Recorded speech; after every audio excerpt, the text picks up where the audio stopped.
What's up, guys? Welcome back to another video, and today we're going to be talking about an Aston Villa transfer target that I think we should go all out for either this January or next summer, and that is Romário, a 20-year-old Portuguese midfielder that plays for FC Porto.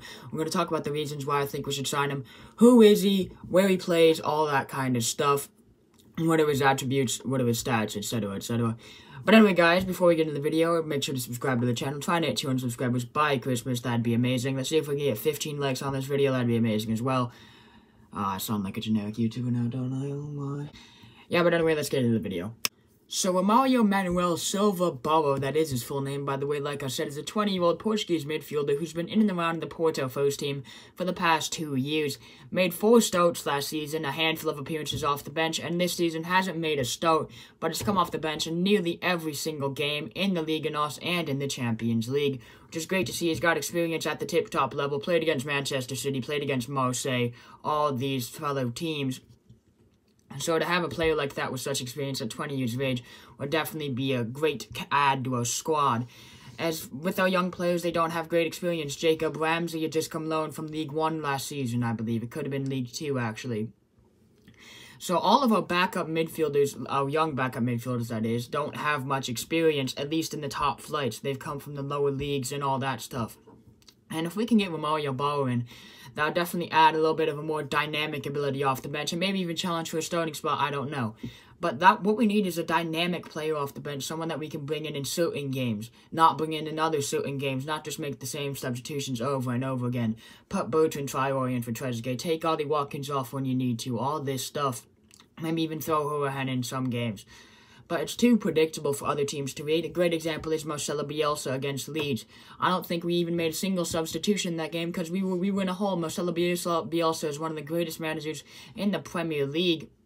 And he knew what we were going to do. He saw his tactics, he saw our tactics, and he exploited us, and we lost 3-0. All of those goals coming in the second half.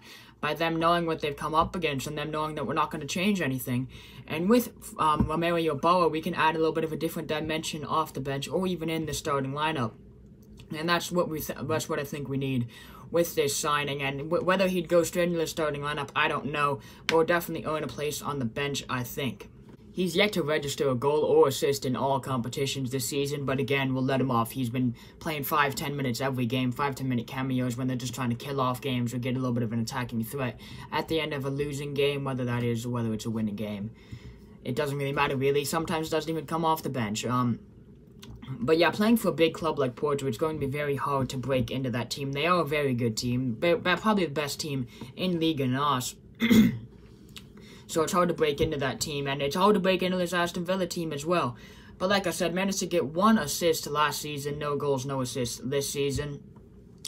And some of his strengths are that he's a great passer of the ball, great at key passes, lacks a little bit of finishing ability as well, but he likes little one-touch layoffs, which is very creative.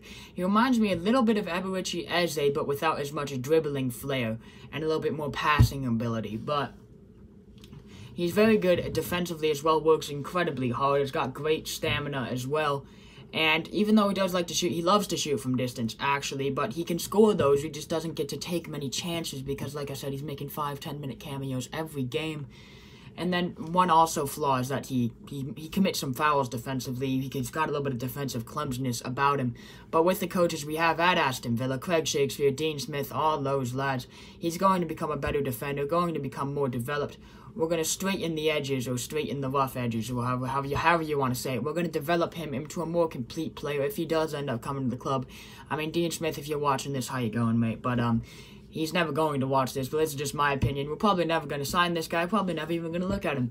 But it's just my opinion, of course. Now, if we do end up signing this guy, how much would he cost? His market value is around £8 million, but he'd probably be around 10-15 million. Maybe even loan with an obligation to buy, like the Jedson Fernandez deal to Tottenham is something that I could see happening as well. But like I said, this deal is probably never going to happen, but I just wanted to explain some reasons. To sum it up, different dimension off the bench, more midfield depth, got room to grow. He's a big name. He's played in big games. He's played in the biggest competitions, the Champions League, Liga NOS. He's played for a big club like Porto.